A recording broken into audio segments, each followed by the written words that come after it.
بالله من الشيطان الرجيم. بسم الله الرحمن الرحيم.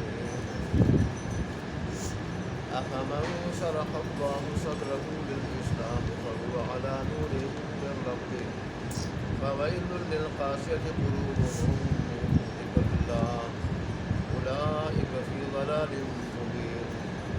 الله نزل أحسن الحديث كتابا متشابها مثانية تقشعر منه جلود الذين يخشون ربهم ثم تلين جلودهم وقلوبهم إلى ذكر الله ذلك هدى الله يهدي به من يشاء ومن يضلل فما له من هاد.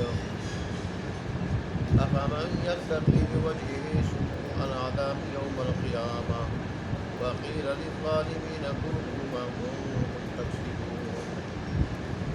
كذب الذين من قبلهم فأتاهم العذاب من حيث لا يشعرون فأذاقهم الله الخزي في الحياة الدنيا ولعذاب الآخرة أكبر لو كانوا يعلمون. صدق الله مولانا العظيم وصدق رسوله النبي الأمي الكريم ونحن على ذلك لمن الشاهدين والشاكرين والحمد لله رب العالمين. گزشتہ درس میں اللہ تبارک و تعالیٰ نے نیک و بد کا تقابل فرما کے ان دونوں کا انجام ذکر فرمایا. نیک اور بد کا تقابل فرما کے دونوں کا انجام ذکر فرمایا تھا. تو آج کی آیات میں اللہ تبارک و تعالیٰ نے شرح صدر والے جس کا سینہ اسلام کے لیے اللہ کھول دے, اسلام کی حقانیت اس کی سمجھ میں آئے, نظر آئے اور پھر اس پہ ایمان لے آئے, پھر اس کے مطابق زندگی گزارے. تو شرح صدر والے اور تنگ دل آدمی دونوں کا موازنہ کر کے اور دونوں کا تقابل کر کے ان دونوں کا انجام ذکر فرمایا. تو اللہ تبارک و تعالیٰ ارشاد فرماتے ہیں کہ جس آدمی کا سینہ اللہ تبارک و تعالیٰ اسلام کے لیے کھول لے, اسلام کی حقانیت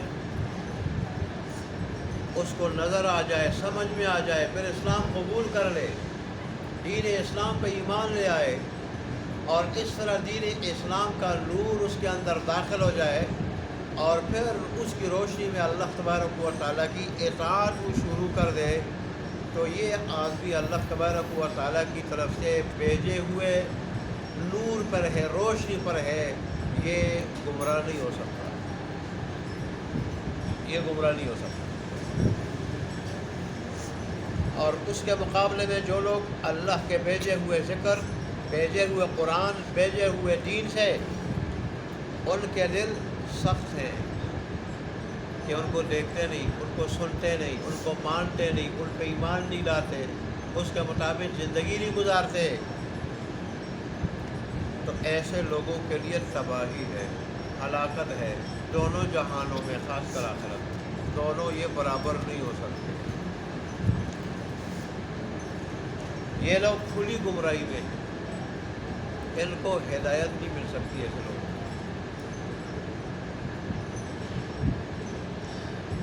پھر اللہ تبارک و تعالیٰ نے قرآن مجید کی خوبیاں بیان فرمائی.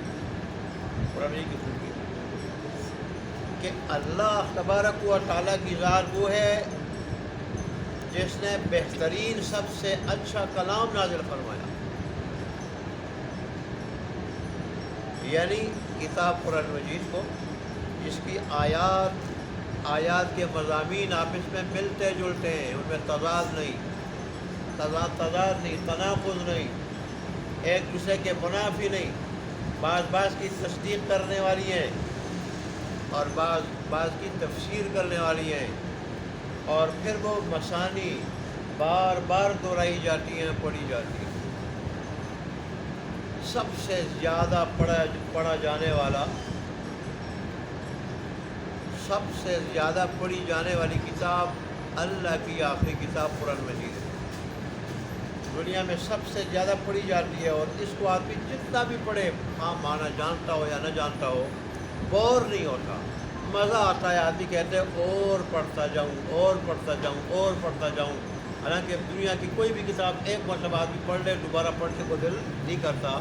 باقی یہ کتاب ہے کہ مزہ آتا ہے بار بار پڑھتے۔ پھر اسی طرح ان کے مضامین بھی دہرائے گئے ہیں، مضامین، تاکہ لوگوں کے دل و دماغ میں بیٹھ جائیں اچھی طرح۔ جو ضروری مضامین ہیں وہ بھی دہرائے گئے ہیں۔ اسی طرح جہاں اس پر ترغیب کی بات ہے تو وہاں ترغیب ڈراوے کی بات بھی ہے، ترغیب رغبت دلانے کی بات ہے جہاں نعمتوں کی طرف، وہاں ڈراوے کی بات بھی ہے کہ اللہ کی بغاوت کا انجام کیا ہوگا، انتہائی خطرناک ہوگا۔ تو اس طرح بھی یہ دونوں باتیں بھی آپس میں دہرائی گئی ہیں۔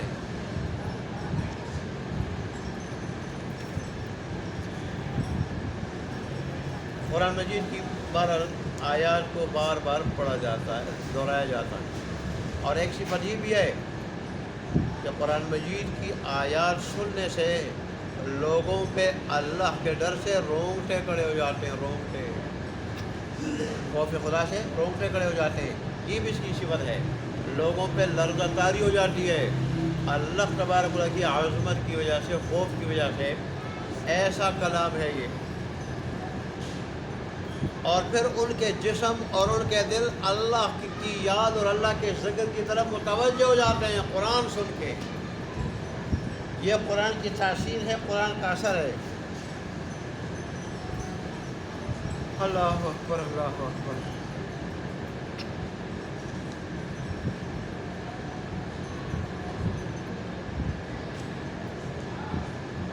پھر اللہ تبارک و تعالیٰ نے فرمایا یہ اللہ کی ہدایت ہے، قرآن اللہ کی ہدایت ہے، اور اس کے ذریعے اللہ ہدایت دیتا ہے جس کو بھی چاہتا، جس کو بھی چاہتا اللہ ہدایت دیتا ہے۔ اور پھر یوں بھی اللہ تبارک و تعالیٰ نے فرمایا کہ اللہ جس کو اس کی ضد ہر درمی کی وجہ سے گمراہ کر دے تو اس کو پھر کوئی ہدایت نہیں دے سکتا۔ پھر آگے اللہ تبارک و تعالیٰ نے نیک و بد کا تقابل فرمایا کہ دیکھو قیامت کے دن جب جہنم کا فیصلہ ہو جائے گا جہنمیوں کے لیے اور جنت والوں کے لیے جنت کا، تو لوگ جو جہنم میں جائیں گے وہ جکڑے ہوئے ہوں گے، ہاتھ ان کے جکڑے ہوئے ہوں گے، اور سب سے پہلے جو جلائے گی جہنم کی آگ چہرے کو، لہذا وہ اپنے آپ کو بچائیں گے چہرے کے ذریعے، ہاتھ تو جکڑے ہوئے ہوں گے، جسم پہ جو ہے نا وہ آگ نہ لگ جائے، یا یہ کہ اپنے چہرے کو بچانے کی کوشش کریں گے، بچا نہیں سکیں گے۔ فرمایا وہ اور جو لوگ بڑے اکرام و اعزاز میں جنت میں داخل ہوں گے، جنت کی نعمتیں کھائیں گے، استعمال کریں گے، وہ دونوں برابر نہیں ہو سکتے۔ تو ظاہر ہے جو لوگ اللہ کے دین پہ ایمان لانے کے بعد اللہ کے اس دین کی مکمل پیروی کر کے اللہ کی اطاعت کر کے دنیاوی زندگی گزاریں گے، قرآن کے اصول احکام قوانین کے مطابق، وہ جنت میں جائیں گے، اعزاز و اکرام میں داخل ہوں گے، اور جو قرآن کے اصول قوانین کی پابند زندگی نہیں گزاریں گے وہ پھر جہنم میں جائیں گے۔ دونوں برابر کہاں ہو سکتے ہیں؟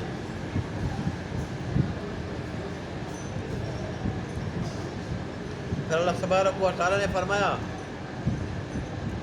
کہ اللہ تبارک و تعالیٰ کے دین کو جھٹلانا خواہ زبان سے ہو یا عمل سے ہو، یہ اللہ تبارک و تعالیٰ کی عذاب کو دعوت دیتا ہے، دعوت۔ پہلے بھی لوگوں نے جھٹلایا، پھر ان پہ عذاب وہاں سے آیا جہاں سے ان کا وہم گمان بھی نہیں تھا، اور اللہ عذاب دونوں طرح دیتا ہے، دنیا میں بھی رسوا کر دیتا ہے، دنیا میں ذلیل رسوا کر دیتا ہے دنیا میں، لیکن آخرت کا عذاب سب سے بڑا ہے، سب سے۔ کاش یہ میرے بندے جانتے ہو۔ اللہ تبارک و تعالی ہمارے حال پہ رحم فرمائے۔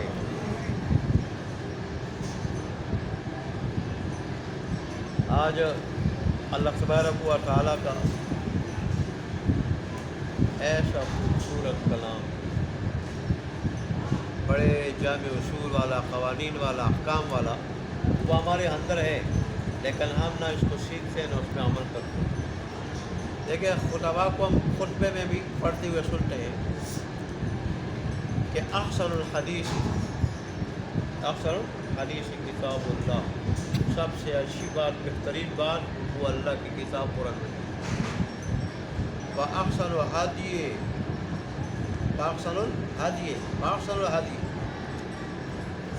ہدی رسول اللہ، کہ بہترین نمونہ رب کی طرف سے ہمارے لیے اور ہدیہ اور تحفہ اللہ کا حبیب ہے، اللہ کے حبیب۔ کہ انہوں نے جیسے دین پہ عمل کر کے دکھایا، ان کے مطابق پوری کی طرح ہم بھی عمل کر لیں، قرآن پہ عمل کر کے دکھائیں، عمل کر کے دکھائیں۔ تو یہ بہترین کلام اللہ کا یہ ہمارے اندر موجود ہے، اور صحابہ نے، خلفائے راشدین نے اس پہ جو حکومت، اس کی روشنی میں حکومت کی، اس کے روشنی میں زندگی گزاری، اللہ نے علی دنیا کا حکمران بنا دیا اور عزتیں عطا کی پوری دنیا میں، ان کو غلبہ عطا کیا۔ لیکن آج مسلمان ہے وہی مسلمان ہے، مسلمان نے جب اس کو چھوڑا تو مسلمان جو ہے وہ کیا ہوا؟ ذلیل ہوا، اور یہاں جب ذلیل ہوا تو پھر آخرت میں کیا ٹھکانا ہوگا؟ اللہ تبارک و تعالیٰ آخرت کی ذلت سے، آخرت کی رسوائی سے، وہاں کے عذاب سے اللہ تبارک و تعالیٰ ہماری حفاظت کرتا ہے۔ دیکھ لیں جی ترجمہ۔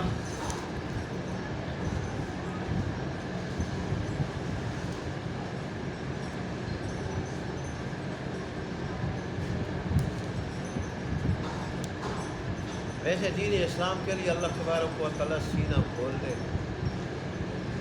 اور دین اسلام پہ ایمان جیسے ہونا چاہیے، اور پھر عمل 100% اخلاص کے ساتھ مکمل نصیب ہو جائے، یہ بہت بڑی چیز ہے۔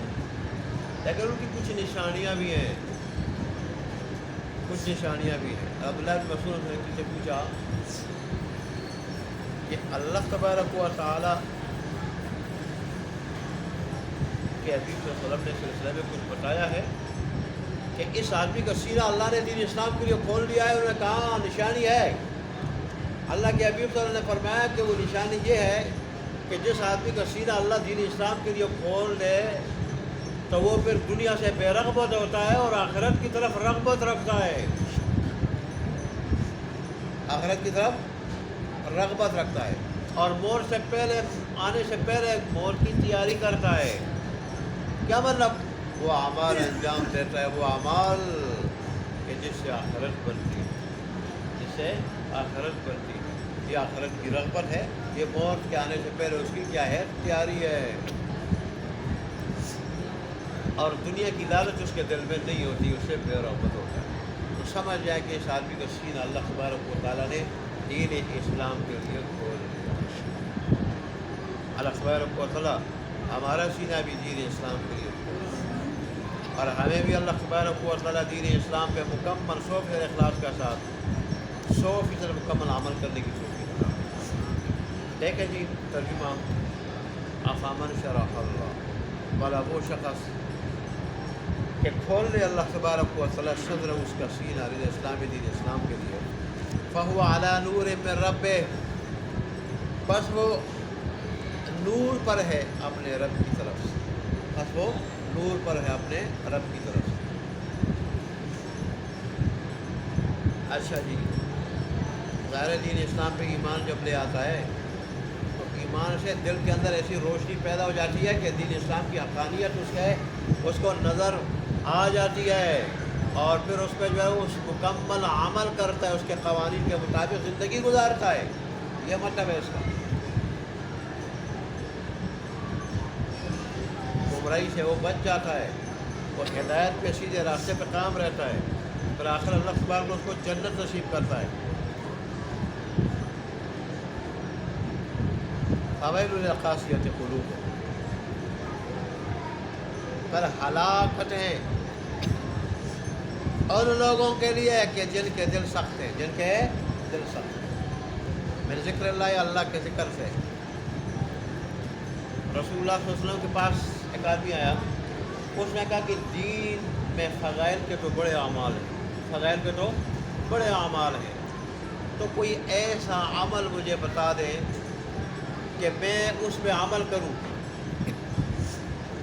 میں اس پہ عمل کروں اور مجھے وہ سارے فضائل حاصل ہو جائیں، سارے فضائل حاصل ہو جائیں، یا مجھے ایسا عمل بتا دے جو بہترین ہو، افضل ترین ہو، سب میں افضل ہو۔ تو رسول اللہ صلی اللہ علیہ وآلہ وسلم نے فرمایا وہ یہ ہے کہ تیری زبان ہر وقت اللہ کی یاد سے اور ذکر سے تر رہے، تر و تازہ رہے۔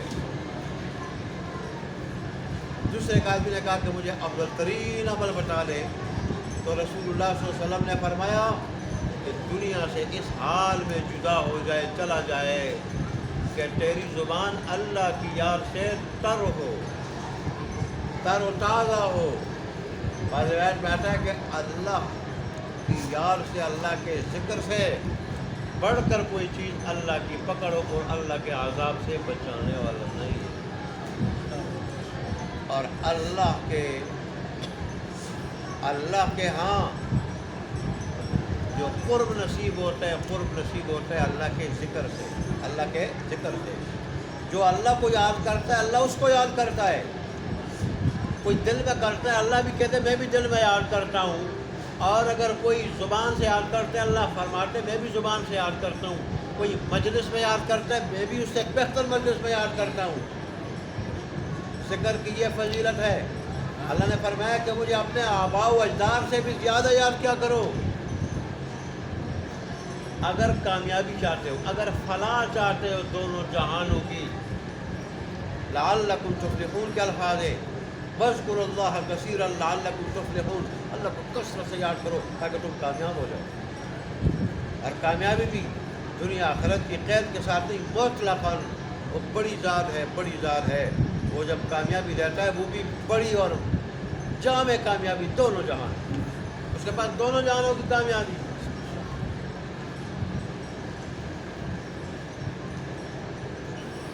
اور ذکر سے بڑھ کر اللہ کی نعمتیں دلانے والی بھی کوئی چیز نہیں، دلانے والی بھی کوئی چیز نہیں۔ ذکر سے بڑھ کر اگر کوئی چاہے کہ مجھے اللہ کی نعمتیں ملے زیادہ سے زیادہ تو اللہ کو یاد کرے گا۔ قرآن میں اللہ کہتے ہیں فَاذْكُرُونِی أَذْكُرْكُم، بس تم مجھے یاد کیا کرو میں تمہیں یاد کیا کروں، تم مجھے یاد کیا کرو میں بھی تمہیں یاد کیا کروں گا۔ تم میرا ذکر کرو میں تمہارا ذکر کروں۔ اللہ اکبر۔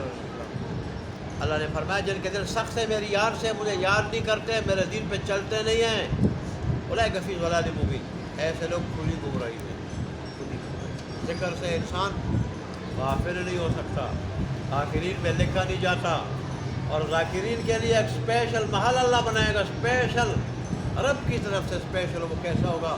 آج وزیر اعظم کی طرف سے کسی کو گھر مل جائے، وزیروں کو جو مل جائے، وزیروں کو کیسے گھر ہوتا ہے وہ اسلام آباد میں، پھر رب کی طرف سے بادشاہوں کے بادشاہ خالق کی طرف سے جو گھر ہوگا اسپیشل، وہ کیا ہوگا؟ اللہ میں نصیب کرے۔ بیت الحمد اس پہ لکھا ہوگا، بیت الحمد، اللہ کی حمد بیان کرنے والوں کا گھر، وہ اللہ بنائے گا ذاکرین کے لیے۔ جو آدمی تیسرا کلمہ روز 100 مرتبہ کہے، غافلین میں نہیں لکھا جاتا، غافلین میں کم از کم 100 مرتبہ کہے روز۔ آگے پھر اللہ تعالیٰ کیا فرماتے ہیں؟ اللہ نزل احسن الحدیث، اللہ نے نازل کی بہترین بات، سب سے اچھا کلام اللہ نے نازل کیا، سب سے اچھا کلام، کتاباً یعنی کتاب اللہ، کتاب قرآن مجید، کتاباً یعنی کتاب قرآن مجید، یعنی کتاب قرآن مجید۔ آگے بھی اس کی صفات ہے۔ تو اللہ فرماتے ہیں سب سے اچھا کلام میں نے نازل کیا، میری کتاب قرآن مجید۔ اچھا کیوں نہیں ہوگا؟ عام بادشاہوں کے بارے میں محاورہ مشہور ہے، عام بادشاہوں کے بارے میں